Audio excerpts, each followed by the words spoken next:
Alrighty, hello everyone, it is Dragyn back with another reading video. It's been a little while because I've done some gaming and I've done a little bit of cooking, so I figured, hey, let's turn on these tunes and let's do a nice chill reading that I actually have a lot to talk about. This is an article, again, by georgetakai.com. I will eventually move away from that website, I promise, and I'll work on reading other books maybe and poetry, but for now I'm just sticking with the chill websites because I like these articles quite a lot. And so we're looking at the worst tourist traps that people have come across, like when they've traveled. Now, I've been through a few in my day, like realizing that souvenirs say that they're like locally made and it's part of their culture, and then you realize that no, they've adapted their culture to make it appealing for people to buy. So those kinds of things are what we will be talking about today. So sit back, relax, enjoy the tunes, and let's get into the article. So, world travelers describe the worst tourist traps they've ever visited. There's nothing quite like traveling to your dream destination only to discover it populated by opportunists desperately trying to sell you something. It's sad, but true. Just try walking up to the Acropolis sometime. The streets are gorgeous, the restaurants are incredible, and those 3 random teenagers trying to give you friendship bracelets don't actually want to be your friend. I steered clear. Others were not so lucky. After Redditor Braves Fan 96 asked the online community, "World travelers, what are some of the worst tourist traps you've ever encountered? What can be done to catch it beforehand?" people gave their sincerest tips. Okay, first story. If people are trying to charge you, so PSA, the Staten Island ferry is free. If people are trying to charge you for tickets, they're scam artists. If you're traveling to New York, it's worth visiting for the views, especially considering the cost or lack thereof. So there you go. If you're going to New York and you want to take the Staten Island ferry, it is free. Don't believe the people that will try to charge you. Good to know. Thank you. Lovely, but everybody hypes it up. Now, this story I agree with, but I also disagree with, and I'll explain after. The Las Ramblas in Barcelona.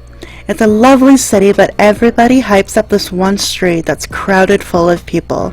It's practically highlighted in every tour guide of the city, yet I still don't understand the draw. Every restaurant and shop on the street is a tourist trap as well, overpriced and under quality. It's much more worth your time to stroll around the Gothic neighborhood of the city rather than the Las Ramblas. I have been to Barcelona, and I actually stayed in a hostel near the Las Ramblas, and I actually thought that area was quite beautiful and actually well kept. Like, if you think about the Strip in Vegas and kind of how dirty it is, there's like weird hooker carts all over the street and things like that. Like, you picture kind of the dirtiness-ish of the Strip in Vegas. I don't know, I haven't been there in years, but last time I remembered it was not the cleanest part. The Las Ramblas is supposed to represent sort of a like Main Street kind of strip-like vibe in Barcelona.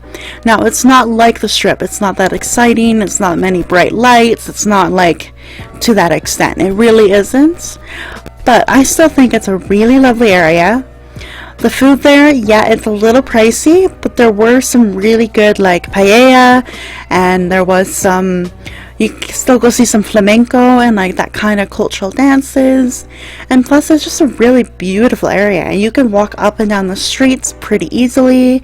There are tons of like little market vendors when I was there kind of in December in 2018. So I actually thought that area was quite lovely. It might be a little overhyped, so don't expect the Strip in Vegas when you go to Las Ramblas. Picture more like kind of chill vibe scene, and plus the Las Ramblas takes you right down to like the harbor, and you can kind of see the ocean and things like that. It's actually a beautiful area, but it is not the Strip. It's often advertised like it is in Vegas, but it really isn't that. And make sure you budget for it if you really want to stay near there. That's my advice. Okay, next part is the story called Don't Get Me Wrong. So this is about Rome. Oh, okay. I'm nervous about this one because I really want to go to Rome one day. But Rome's touristy areas are unbearable. Every single popular site or place features the same mob of sketchy and all-around annoying characters. Friendship bracelets, fake petitions, fake charities, crappy toys, and souvenirs. You can't take 2 steps without somebody trying to hassle you. The Vatican isn't even immune to this. While approaching it, you still have scammers dressed in outfits to trick people they are part of the staff. They basically scam elderly and others into believe they bought the wrong ticket. We joked that the Vatican felt like Hollywood Boulevard, but religious. Then, on top of all of this, the food around these areas are scams as well, designed to trick gullible travelers out of their money. I ate the best pasta I've ever had in Rome, and I've ate the worst. Don't get me wrong, I love Rome as a whole, but man, do their tourist areas suck. You know, I can see that. Everybody wants to go to Rome for one reason or another. For me, I would like to go to Rome for the history of it. Not necessarily like the Vatican and that religious center, but for me, I would love to go to the history and kind of see, like, you know, the Colosseum, the Trevi Fountain, all those things. But because it's so advertised and it's in like lots of films and TV shows, I can see tourist areas and people trying their best to kind of make a buck and make a quick buck. So I guess the kind of takeaway from that story is just be careful. Keep your money close near you. Maybe wear some headphones and try to walk away from everything between like your destinations, and be safe. Be safe. Okay, next story is titled Walking Along the Street, and it's based in Fiji. So in Fiji, walking along the street and friendly locals will greet you with Bula Vinaka, which means hello, and beautiful smiles. Every now and then, one will start a conversation with you and ask you for your name. Before you know it, they are carving your name into traditional, and that's in quotes, wooden spears and shields, etc., then asking you for money for the work you never asked for. Ooh, yikes. They will look upset when you tell them you don't want it, and they will explain that now they can't sell the item because they carved your name into it. Oh, and they will follow you down the street, reducing their price until you finally agree. Best advice, be friendly, say hello back, but don't give anyone your name. I think that's pretty good advice. It makes sense, right? Like, if they carve your name into something, they can't sell it unless they're lucky and find like another person with your name. So if your name is sort of like that, one of the normalish names like Ashley or whatever, they might get lucky and find another Ashley. But if your name is, I don't know, Violet, like me, they can't sell that. There are not a lot of Violets in the world.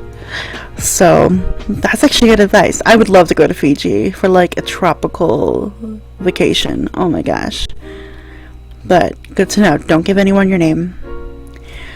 Okay, next story here is Sure Enough, and this is based in, Paris. Okay. I want to go to Paris one day too, so let's do some learning here, loves. I was in Paris walking with a female friend, and some guy in front of us picked up a ring off the floor and motioned to ask if it was hers.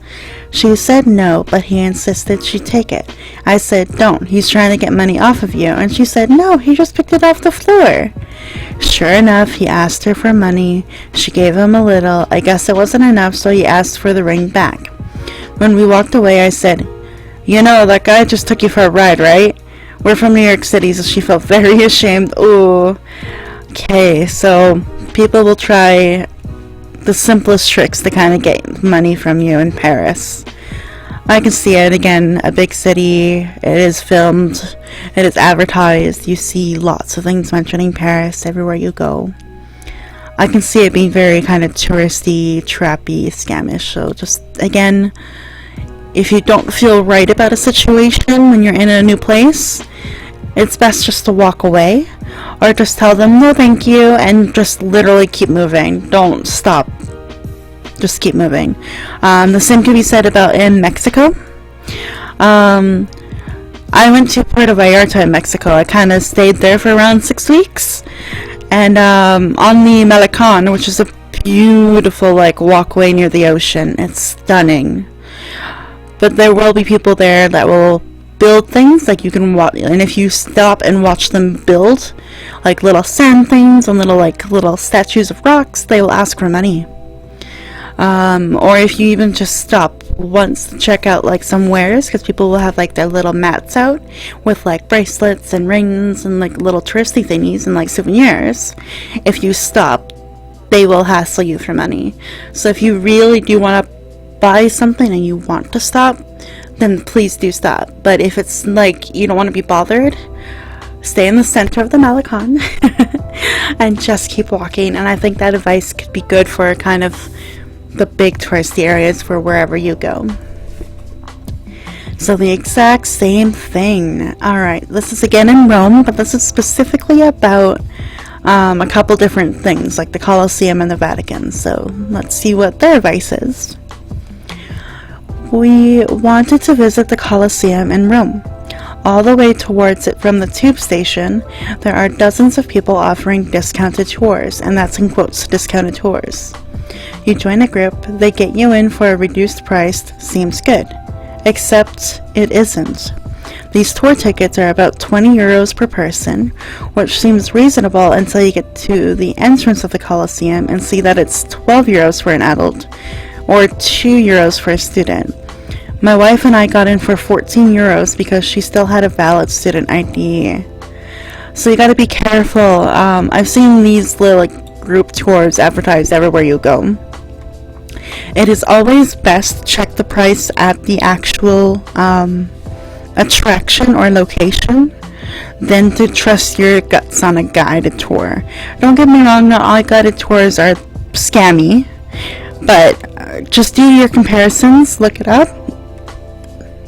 If you do a guided tour for like, let's say 200 euros, and then you add up all the attraction prices, and it's a way less than, or you could do it for like less than 200 euros, then maybe don't do it.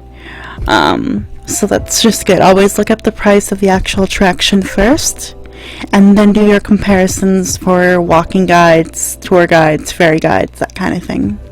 Good advice there. The story continues. The exact same thing happened on the way to the Vatican. People coming up to us insisting that it's cheaper to get in if we buy museum tickets. But remember, it costs absolutely nothing to go into the Vatican. They rely on tourists who don't know any better, see the queue for the Vatican Museum, and think it's the queue to get inside the city. It isn't. So yeah, the Vatican, remember, in Rome, the Vatican is a separate kind of area. It's not connected to Rome. It is the Vatican. It's completely separate. So people think you have to pay to get into the city and pay to get into the actual area, but you don't. It's absolutely free to get in there. It's just that when you want to go to an attraction in the Vatican, that's when there might be a price. So be wary of that. I think this is actually some solid advice from people here in Rome. I was going to go to Rome this past April, but again, I had to move back to Canada from the UK because of coronavirus and the situation, so that whole trip got cancelled. But I did some of this research beforehand, so I knew to kind of just keep your hands in your pockets, keep moving, make sure you know your research and your information, so that when people try to sell you things, you know that you can say no or completely ignore it and keep walking. Okay, here we go. One more story. Oh, this is in Jamaica. Oh my gosh. Oh, another place I would love to go to. Oh, okay. So the story is called One Asked Our Name. So this might be a little similar to Fiji, but let's read it. In Jamaica, we went on one of the guided hikes through the Duns Dunn's River Falls. The exit is completely covered in a maze of pretty, typical touristy gift shop type tents selling cheap manufactured garbage. Of course, we coincidentally had to wait for the buses, so we had nowhere to go except the tents. My girlfriend and I, both 18 at the time and from America, meandered around with zero intention of buying anything, but we were dumb enough to entertain the salesman by letting them talk to us. One asked our names, and when we answered, he carved them into the side of a wooden tiki hat and tried handing it to us. We were taken aback because we obviously hadn't asked him to do that, but then he started demanding we pay him for it, because otherwise he would lose the stock for nothing. I tried to lie about not having money to spend on it, and it was uncomfortable at most until one of the other salesmen blocked the entrance out of the tent. Oh my god, and started saying that we were essentially shoplifting from them. We knew it was possible to give them the name of the hotel we were staying at and have them charge us through there, but there was no way I was actually paying them or letting them know where I was sleeping. So I just put down one of the other resorts and a fake last name and told them to charge us. Luckily, they let us go. Pretty freaked out though. I kept that tiki head for almost about 10 years as my trophy for swindling the swindlers. Yikes, they actually block you from leaving to make you pay. Good to know, guys. Good to know. People will do anything to kind of get money from you. And in one way, you can kind of be really angry about that, right? Because you're like, how dare? I said no, you did this without my permission, I'm not going to pay. And I think we have that mindset here in North America, because we can do that. We can deny service and then leave a rating or whatever, right? And kind of affect their sales. But these people, depending on their livelihood and how much they make and a regular job or no job at all, this is all they can do to make a living. Now, I'm not saying that you have to give in because of that mindset, or you have to give in because they're poor. I'm just saying that don't get too angry. Just try to stay calm, stay cool, stay collected. Do tricks like what he did, like give a fake resort or a fake last name, and then just kind of get out of there. And then I would go try to have a moment alone to cool off. So I would go to take the bus ride back to where you're going or wherever you're staying, and maybe go to a cafe, get yourself a nice coffee, and reflect on that, because these experiences are very scary, especially if you're not used to people coming up to you.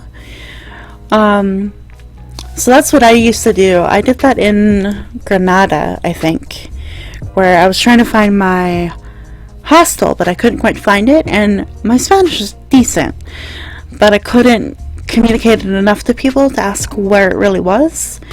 So I was getting frustrated, I was lonely, and then people were trying to sell me things from the main street where I was at, and it was just really overwhelming. So what I did was I kind of walked down the street, and then I saw a cafe that said with Wi-Fi.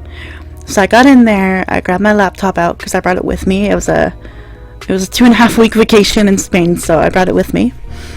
And I just connected to the internet, got myself a coffee. Actually, no, I think I got myself a cerveza. I'm not gonna lie. And I just took a moment to breathe, relax, relog into the Wi-Fi, got onto my Google Maps, called the restaurant or called the place. And they didn't speak English, but they recommended me going to the La Farmacia, so the pharmacy. So I went into the pharmacy, and they gave me instructions and actually put in the code to let me into my hotel. I was freaked out. I was really overwhelmed, but the owner of the hotel was really sweet, really, really nice. He turned on the heater for me. He corrected my Spanish in a very nice way. So it just goes to show you that you just gotta take those moments where oh god, I felt like I was just swindled, or I felt like I was being taken advantage of, or I feel really lost or overwhelmed, and you just gotta go take a moment and just breathe, okay? That's my advice for those kinds of situations, especially if you do get anxious about it.